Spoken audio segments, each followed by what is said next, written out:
Rostros que dejan huella es una presentación de los parques temáticos Los Aleros, la Venezuela de antier y la Montaña de los Sueños. Hoy me dirijo a ustedes, no como fundador de un parque, sino como un hijo de esta tierra hermosa, profundamente conmovido por lo que estamos viviendo aquí en Mérida. Las lluvias nos han golpeado duro, han arrasado caminos, hogares, siembras y sueños. El páramo, ese que tanto nos ha dado y que tanto queremos, está herido. También nuestros parques, pero especialmente los aleros, aquí en el páramo. La entrada misma fue arrasada por el río. Pero ¿sabe qué es lo más importante? Que no se perdieron vida. Eso sí es lo más bello en el mundo. Eso es lo que de verdad cuentan. Todo lo demás es artificial. Los muros, los puentes, los caminos se vuelven a restaurar, los portones se vuelven a construir. Ya lo estamos haciendo. Porque si algo nos define como merideños, es la determinación para levantarlos. A cada familia como la nuestra hoy sufre, le decimos desde el corazón, no están solas las familias. Desde los aleros, desde cada rincón de esta montaña que habitamos, les enviamos un gran abrazo solidario. Y les prometo algo, volveremos a ver estos caminos llenos de turistas, con trabajo, con pasión y con esperanza, sobre todo con fe en Dios. Campo Rico es la marca. Pruebe el queso amarillo de búfala, la crema de leche o natilla y el requesón. Sin discusión, Campo Rico es la marca. El Centro Odontológico de la doctora Berta Farías en Caracas y en Mérida te permite sonreír sin límites. Puragua Express es el mejor seguro para tu salud y la de tu familia. Y ahora, para tu comodidad, te ofrece el envase de 4 litros y el de medio litro de agua purificada. Puragua Express en el Centro Comercial Alto Chama. ¡Pare de sufrir! Si tiene plagas en su casa, comercio o industria, Fumigaciones Mahoma se las exterminará. Contamos con productos de alta calidad, supervisados por profesionales capacitados y debidamente certificados por todos los organismos competentes. Disfrute de un ambiente saludable y libre de plagas gracias a Fumigaciones Mahoma. No importa si lo prefieres guisado, asado o frito.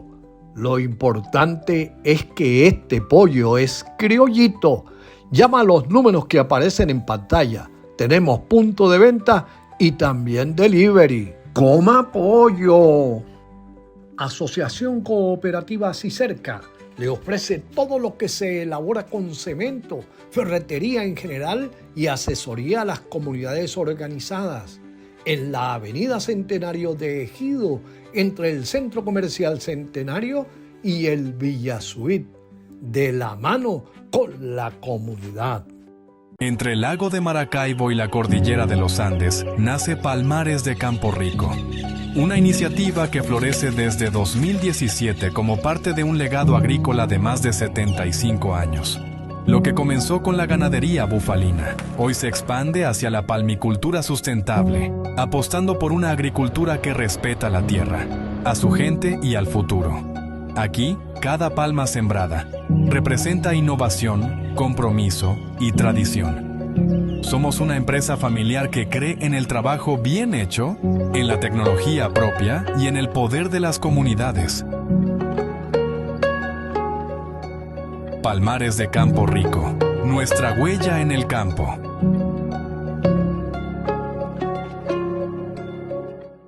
Este es el mensaje de civismo. Las buenas acciones tienen su recompensa. El respeto por el otro comienza por el respeto a nosotros mismos. La ciudad es el reflejo de nosotros mismos. La ciudad comienza en casa. Respetar el semáforo es respetar la vida. Juntos hacemos ciudad. Este fue el mensaje de civismo.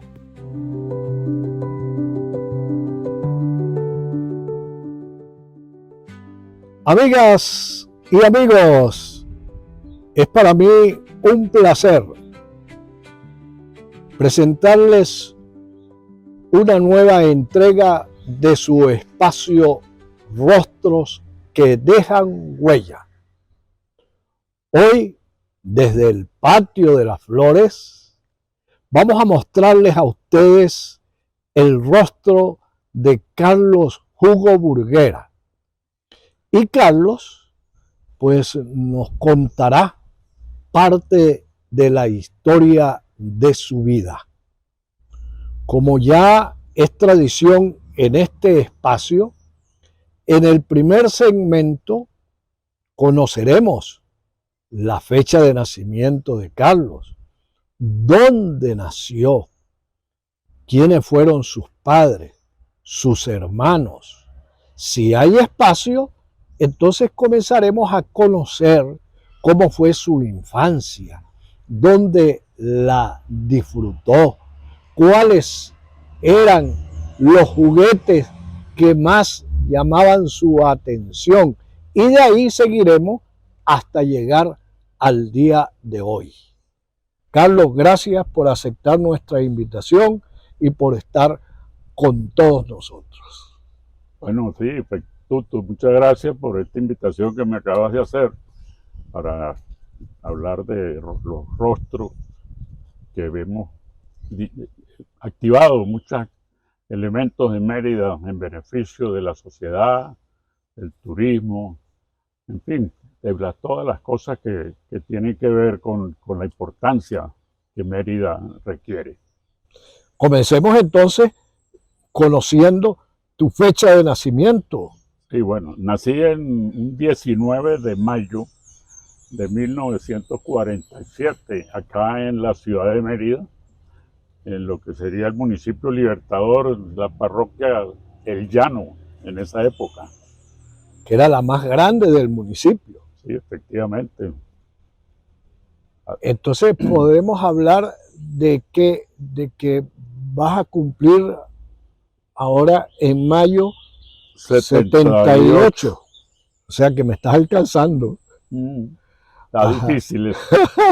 Vamos a conocer entonces algo de tus padres.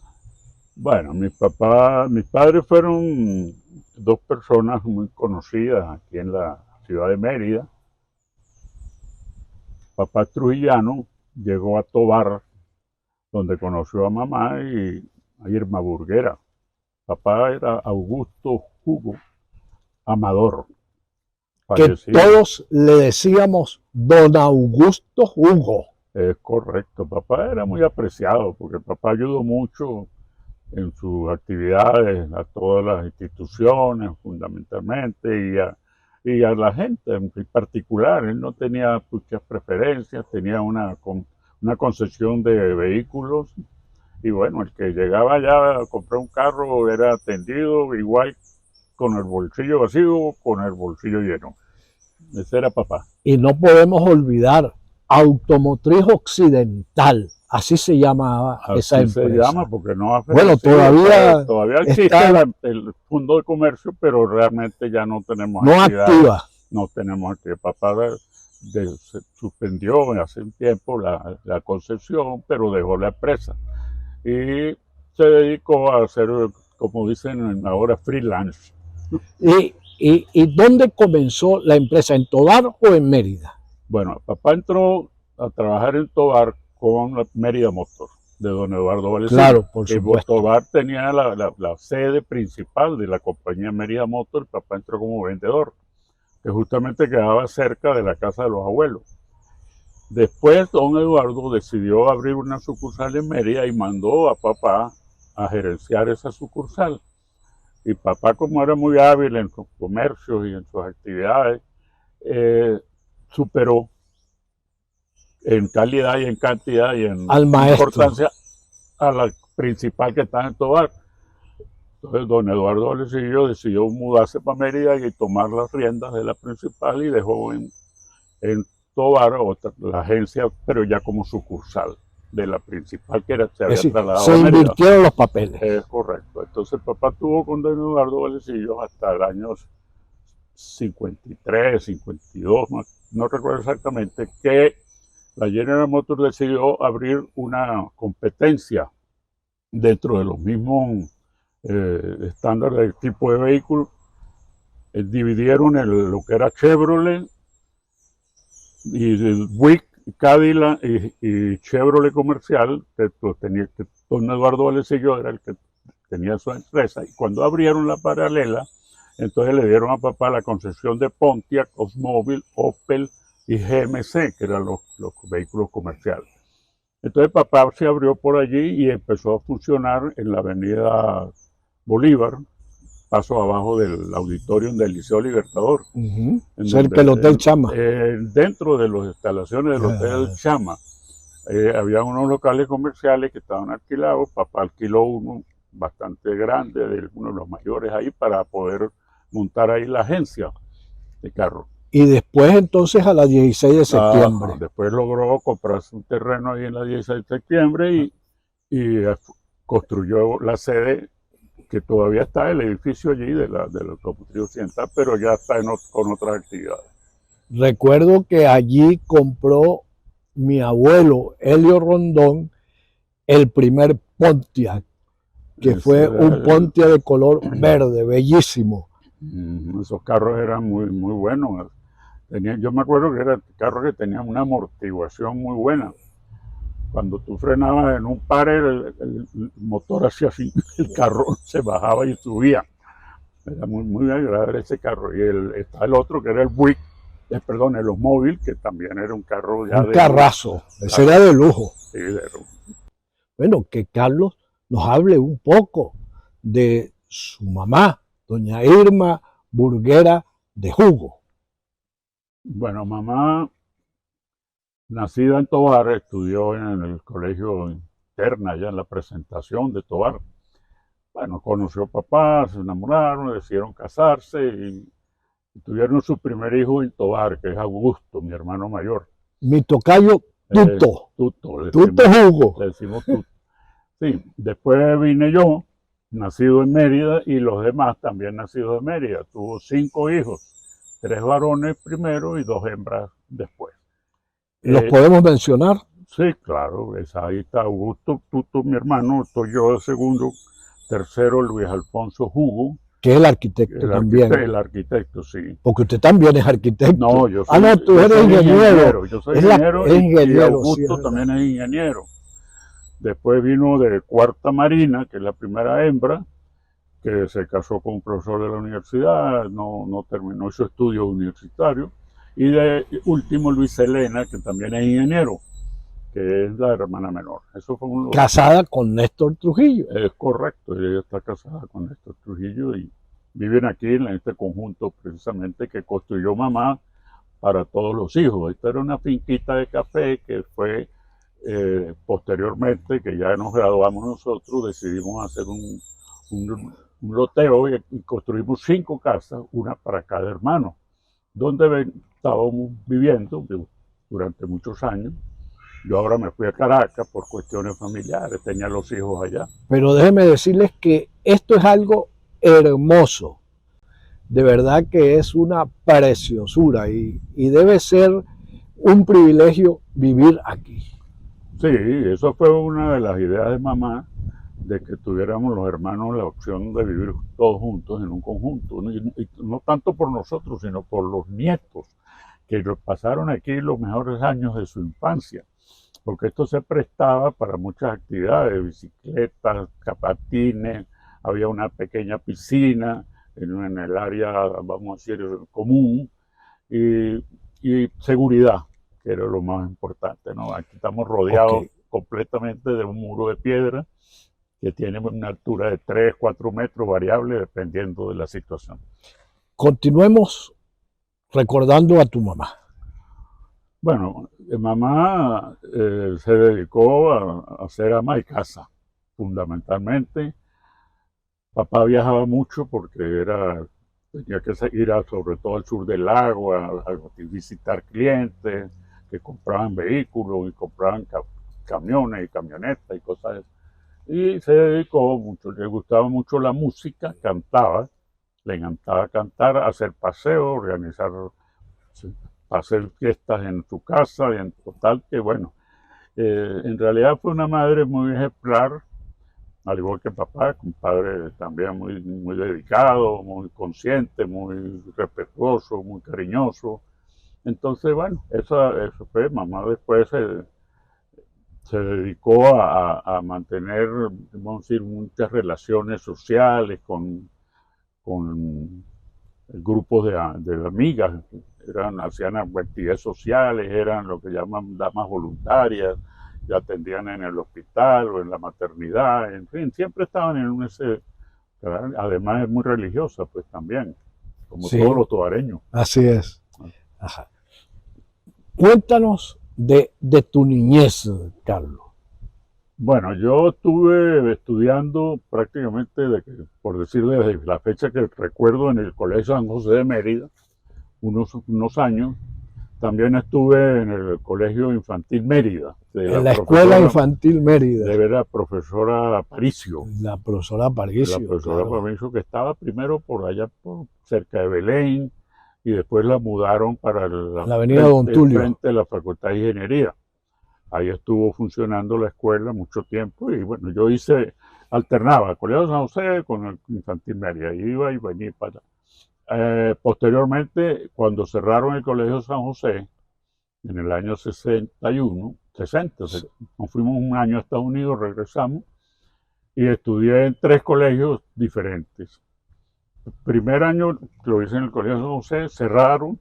Segundo año en Monseñor Silva, no tenía sino hasta segundo, no había tercero. Logré entrar al tercer año en el Liceo Libertador y hice un curso de dibujo técnico, y un primo mío que se había graduado ingeniero aquí en Mérida, en San Cristóbal, me llamó, me dijo que si quería ir a trabajar allá y aprovechar de estudiar en La Salle.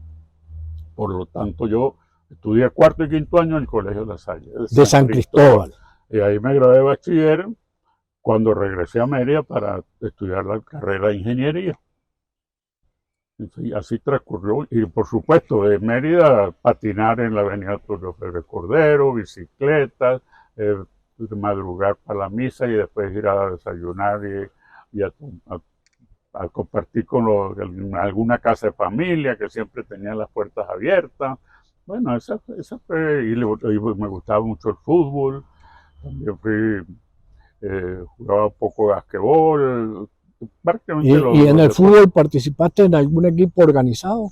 No, yo jugué en el fútbol, era como caimaneras que jugábamos, pero cuando estaba en la universidad sí participé en el equipo de ingeniería o qué. No, ingeniería no, como yo tenía un primo que estaba en farmacia, Claudio Vargas, él me convidó y me fichó al equipo de farmacia y entonces jugué con farmacia prácticamente todos los campeonatos que había. Sí, me acuerdo que bueno, estudiar en la Universidad de los Andes fue para mí un privilegio. Yo agradezco muchísimo porque todo, a mí me dieron el uniforme de fútbol todos los años, desde los zapatos hasta la dotación completa. Toda. Ahora háblanos un poco de tu época de adolescente, cómo transcurrió, cómo era esa vida en aquella época en Mérida, que tú recuerdes, por supuesto. Bueno, claro, tengo que hacer mención especial, por supuesto, a las actividades deportivas que movilizaba el Colegio San José. El Colegio San José tenía un campo deportivo donde habían 9 canchas de fútbol y una de béisbol. Y había también basquetbol, pelota vasca, frontón, que llamamos en la sede principal, que estaba ahí en donde actualmente funcionó el Banco Obrero y después el INAVI y tal. Bueno, ahí salíamos de clase todos los días en la mañana, nos íbamos a almorzar, regresábamos a la 1 1:30, porque todos los días nos daban una misa. Ahí teníamos misa a la 1:30 y de la misa De la pasaba- tarde. de la tarde y de la misa de la misa, terminada la misa, todo el mundo para su salón a estudiar, para Es las decir, clases. era doble turno entonces. Era así, nosotros almorzábamos en la casa y regresábamos al colegio. Es que en esa época no se trabajaba corrido. Todas las cochinas, incluso papá también. Papá cerraba a las 12, se iba para la casa, almorzaba, dormía su siestica correspondiente y a las 2 de la tarde estaba abierta la oficina. Era una costumbre que mantenía la unidad de la familia, ¿no? Sí, claro, por eso sí, por ese lado sí. Y por otro lado también uno mantenía la amistad con todos, porque entonces los que vivíamos cerca del colegio de San José íbamos caminando. Pero los que no, yo tenía una bicicleta y bajaba hasta el colegio infantil Mérida, que estaba enfrente de Minería cuando estaba, y bajaba en bicicleta y subíamos en bicicleta o a pie, porque todo era cerca. ¿Y vivían ustedes dónde? Nosotros estábamos viviendo diagonal al Liceo Libertador, más o menos frente, no en la esquina, sino en la calle siguiente, la casa siguiente de arriba, de donde estaba la embotelladora La Colpoy. Colpoy. Colpoy, exactamente. Ahí estábamos nosotros y nos movilizábamos, como te digo, pues en carro y en bicicleta, a pie, y siempre compartíamos en el colegio con las actividades deportivas, el torneo que había de fútbol, cosas por el estilo, sobre todo fútbol.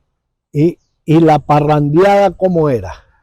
Bueno, ya eso no era de pequeño, ¿no? No, ya era adolescente. Bueno, no, había, hay que 17, 18 Hay que años. recordar los carnavales, los bailes en el Club Demócrata con las negritas. Las negritas, que no faltaban. No, eso era, y buenas orquestas y todo, era muy agradable pasar eso.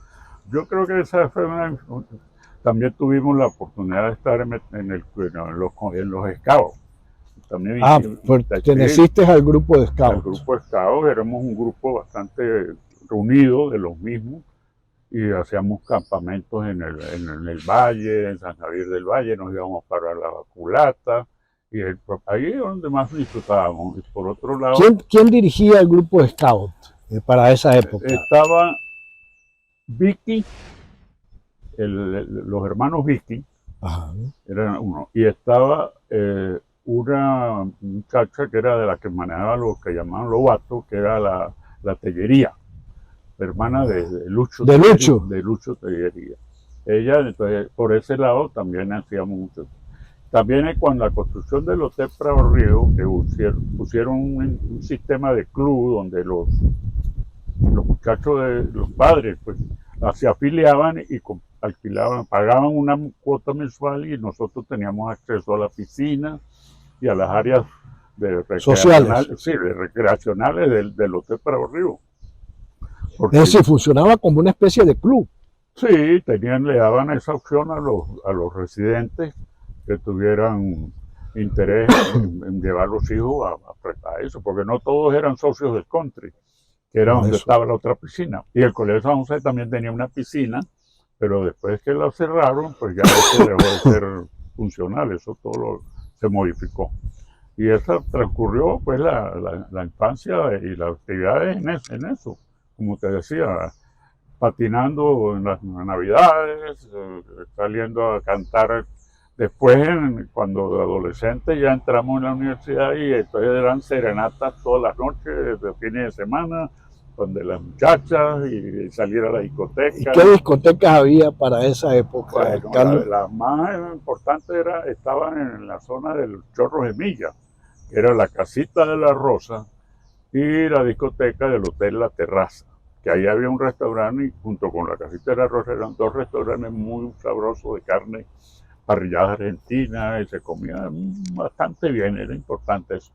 Y como estudiantes entonces también nos reuníamos en las residencias estudiantiles, donde también habían restaurantes para los estudiantes, como recordemos a Gino, el que tenía el Hotel Europa, y ahí vivían puros estudiantes enfrente del seminario. Claro. Y tenían un menú de 5 bolívares, que era una entrada que podría ser un espagueti o un minestrón, y de segundo una chuleta de cochino, una milanesa de carne, y todo, ¿no? Era pasta y carne y pollo. 5 bolívares. ¿Recuerdas cómo se llamaba la discoteca de la terraza? ¿De la terraza? Sí. Y yo no me acuerdo lo que, o sea, había otra discoteca. ¿No era la esfera? No, eso No, la esfera eso fue quedaba después, ¿dónde? esa fue la de Puleo. Fernández, Don F. Ah, donde Don F, que estaba donde estaba hoy el Hotel el Caribay. Pero también había una discoteca muy importante y una zona donde participaba mucho, que era el bowling de la Panamericana. Claro. En esa época no estaba la avenida. Y tenía una discoteca que creo que se llamaba el Pin Rojo, el Pin 5, una cosa así, que estaba en la parte de En abajo. la parte de abajo. Una discoteca que se lo pasaba llena, porque ahí íbamos todos. Así es. Háblanos un poco de tu pasantía por la universidad. ¿Qué te entusiasmó para estudiar ingeniería y no otra carrera? Bueno, nosotros teníamos un padre que era muy bueno con la matemática. Papá tenía 6º grado, pero sabía factorizar. Era un Sabrowski. Era muy aplicado en lo que a números se refiere, porque él incluso era el que llevaba los libros de la empresa y tal. Y a mí siempre me gustaba la matemática.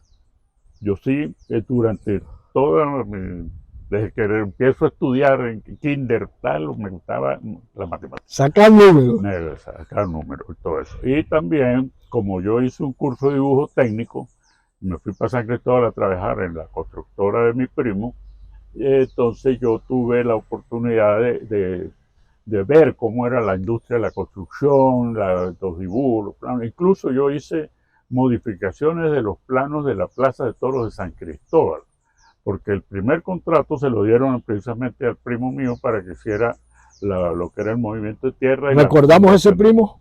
Alfredo Hugo Rueda, casado con Charito Molina, merideña. Claro. Sí. Entonces él me llamó y yo me le ofrecí y me dijo, bueno, venga, sí. Y yo trabajaba medio tiempo, porque estudiaba otro medio tiempo. En La Salle. En el Colegio de La Salle de San Cristóbal. Y vivía en la casa de mis abuelas.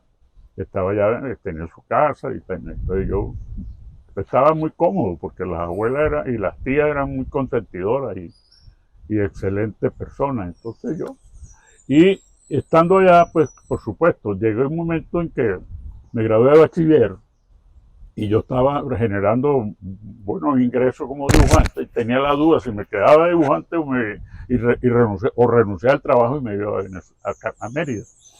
Entonces sí, no, decidí, no, si ya maté el bachillerato, que tiene las materias que no me gustan, que ya las pasé, y me quedo con la matemática, que es la que me gusta, pues me voy a estudiar ingeniería Mérida. Yo estudié... Le tuviste más amor al estudio que a los billetes. Que al dinero, exactamente. Si yo era muy rápido dibujando planos y hacía cerca de 8 o 10 planos por semana. Y me pagaban 50 o 10 por cada plano. Bueno, eso era plata. Era plata en ese, pues estaba ganando casi igual que el ingeniero que estaba contratado. Y entonces viniste... Me vine a Mérida, ya ingeniería. Directo entraste a ingeniería. Sí, directo, sí. Pues en esa época había un curso preparatorio que hicieron para cubrir el bache de septiembre a diciembre, y en enero fue que empezó el semestre formalmente. Y nosotros entramos 400 estudiantes al curso básico, y al final, en 6 años, que fue lo que duró 6 años y medio la carrera, en el año 72 me gradué yo, fueron 5 años y medio. Nos graduamos 22 de ingeniero civil. De los 400. Bueno, los 400, uno se fue para arquitectura, otro okay. fue para eléctrica, pero en civil nos quedamos 20, al final terminamos 22, de los que empezamos simultáneamente la carrera. ¿Quién fue el epónimo de la promoción? Bueno, allí hubo un conflicto sí. entre los grupos y tuvimos 2 padrinos, uno oficial y uno sentimental. O sea, uno del gobierno y otro de la oposición. Más o menos, era así lo que... Para ver los términos de hoy. Exactamente. La promoción, el padrino oficial fue Leopoldo Garrido. Y el sentimental, vamos a llamarlo así, fue un extraordinario profesor que tuvimos nosotros, que todavía está dando guerra como profesor, jubilado o ayudante de muchas cosas, asesor, que es Rosendo Camargo Mora. Chendo Camargo. Extraordinario ingeniero civil en el área de estructuras, que fue la que yo también acogí como especialización, vamos a llamarla así. Esa es una autoridad mucho más allá de nuestro país. Bueno, y como una anécdota importante, estando nosotros en el último semestre de ingeniería, le dieron al doctor Camargo el cálculo estructural de la sede de la Corporación de los Andes.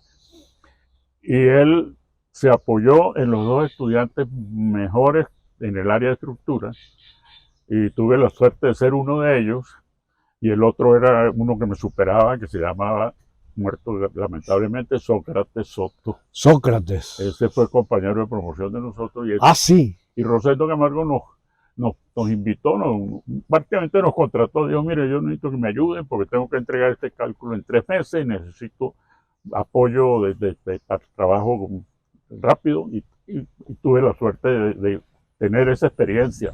Es un privilegio. Un privilegio haber visto. Y también yo salía muy bien en las materias correspondientes al área de estructura.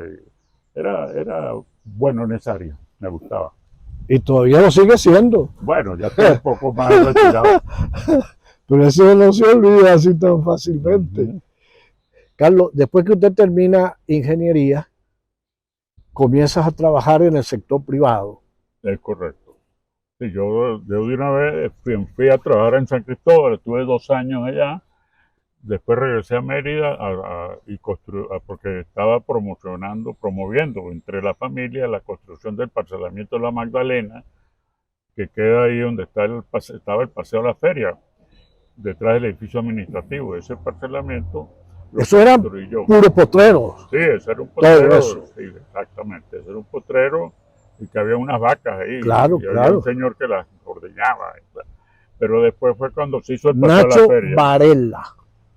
Sería ese, ¿no? Claro, lo recuerdo mucho. Sí, bueno, el asunto es que en ese interín, que cuando se construyó el Paseo de la Feria, que fue en el año 69, pues la feria del año 69, la primera del Sol, entonces fue cuando se montó en ese terreno el complejo ferial.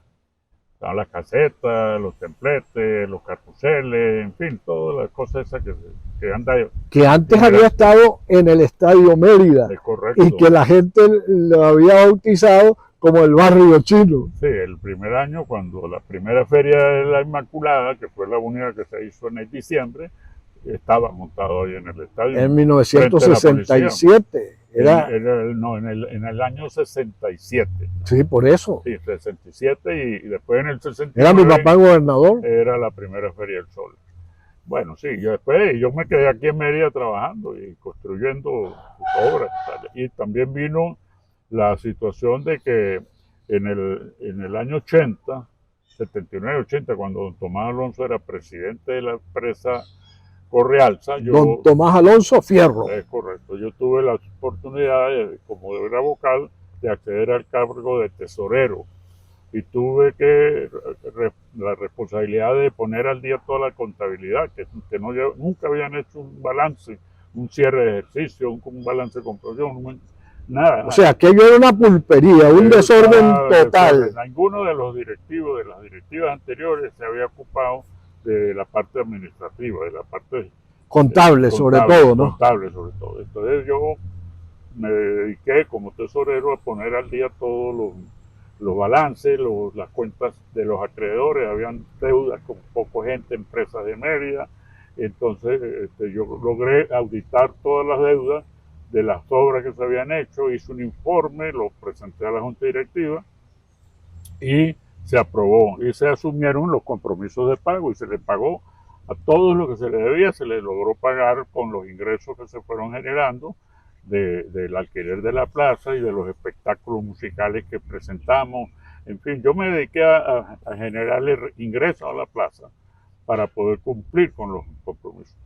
Después, en el año 86, me nombra Carlos Consalvi, presidente de Correalza, y ya yo tenía el proyecto de corregir el defecto de visibilidad que tenía la Plaza de Toros y construí 2 barreras, desplacé las tablas hacia adelante un poquito, 1,5 metros, y ahí está la plaza corregida el problema de la visibilidad, con la situación de que eso incrementó en 600 puestos más las barreras de la plaza.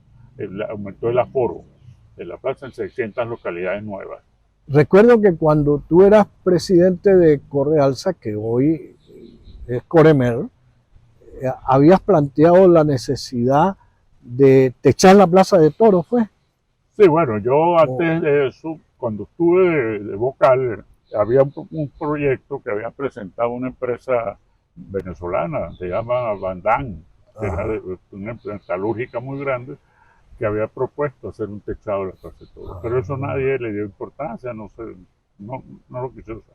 Y yo retomé ese proyecto de una manera un poco más ligera, más sencilla, más económica, y hice varias presentaciones del estudio de factibilidad, porque el proyecto no se llegó a hacer porque no hubo la voluntad política de hacerlo, ¿no?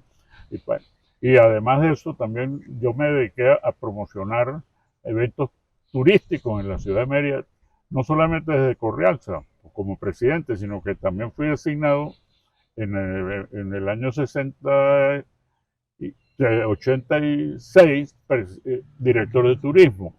Y ahí tuve Eso fue con Carlos Consalvi, gobernador, ¿no? Es correcto, sí. Entonces yo promocioné la posibilidad de retomar el autódromo de Lagunilla. Quería, porque eso era el autódromo Pancho Pepe Crocker. Yo no me acuerdo que llamaba así, pero ese era un proyecto ambicioso para incrementar el beneficio del turismo. Por cierto que ahora que recuerdas que tú fuiste director de turismo de la Gobernación de Mérida, yo también grabé este espacio con Alberto Baena. Alberto Baena fue tu socio en una de esas empresas. Pero da la coincidencia de que fue Alberto Baena quien te entregó a ti el cargo de director de turismo. ¿Es así? Sí, efectivamente. Alberto Baena era director de turismo cuando William Dávila era gobernador. Y después vino Carlos Consalvi, y entonces él decidió, como yo había hecho un trabajo bastante importante en Correalza, me propuso que si yo quería aceptarle la dirección de turismo. Y le dije que sí, que yo no tenía ningún inconveniente. Pues como yo estaba en el libre ejercicio, yo no tenía empleado ni era empleado de nadie, yo tenía libertad para eso. Y decidí aceptar la dirección de turismo, y de ahí con ese cargo, no solamente el autódromo, también quería proponer un senderismo hacia la Cabaña La Oscura, usando como base de operaciones en la hostería, el hotel de Valle Grande, que está allá, que está cerca al monte de la Páramo de los Conejos, y hacer unos refugios y tener ahí carpas y morrales y cocinas y tal, y entonces hacer grupos que subieran a unos refugios intermedios y hasta llegar a la Cabaña La Oscura, que era un paisaje espectacular. Y ahora sigamos conociendo parte de la obra que realizó Carlos Hugo Burguera como director de turismo de Mérida. Bueno, sí, yo tenía la inquietud de agregarle al turismo contemplativo, que era el que se hacía en Mérida, la gente venía a contemplar los paisajes, para agregarle a ese turismo el turismo participativo. ¿Cuál es el turismo participativo? Bueno, que ya estaba montada la feria de las corridas de toros, que es una participación, no es contemplar, es participar en un evento de esa naturaleza. Y ya estaba la idea del autódromo de Lagunilla, que era participativo, el senderismo, que era participativo, incluso reactivar la manga de goleo en la zona de Ejido, como con un club hípico, de manera que pudieran haber toros coleados todos los fines de semana o 2 veces al mes o tal, y la caballeriza y la gente montar a caballo y carne en vara y música llanera y todo lo que fuera, hasta música criolla andina también se podía poner. Exactamente, o sea, música campesina. Yo quería poner en cada uno de los municipios del estado un detonante turístico. Ya hablamos de los detonantes turísticos y mi inquietud era ese, no solamente turismo participativo, pero en realidad mi tiempo como director de turismo no llegó ni siquiera a un año, no me dio tiempo de poder poner en práctica ¿Y, todos esos proyectos. ¿Y cuáles son esos detonantes turísticos de los que tú hablas? Bueno, mira, hay uno que se debe recordar. Yo presenté en el Teatro César Rengifo de la Universidad de los Andes, en el mes de agosto, que nunca había estado abierto el Teatro César Rengifo para el público, una noche antañona con el grupo Agua de Panela. No sé si se acuerdan Claro. de Julio Méndez. Julio Méndez Supuesto. tenía ese grupo que estaba Ochea, que tocaba la trompeta.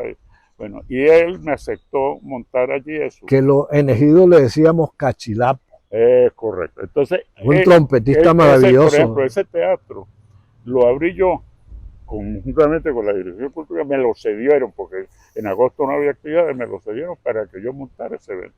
Y ese fue un evento que tuvo mucha atención. Mucha acogida, ¿no? Mucha acogida. Incluso Carlos Eduardo Misler le hizo muy buenos comentarios. Y eso fue una demostración de que el turismo participativo era necesario también agregárselo al contemplativo. Lo que hoy se llama interactivo. Y como ese, muchos más que tenían a la cabeza, pero que no se nos dieron.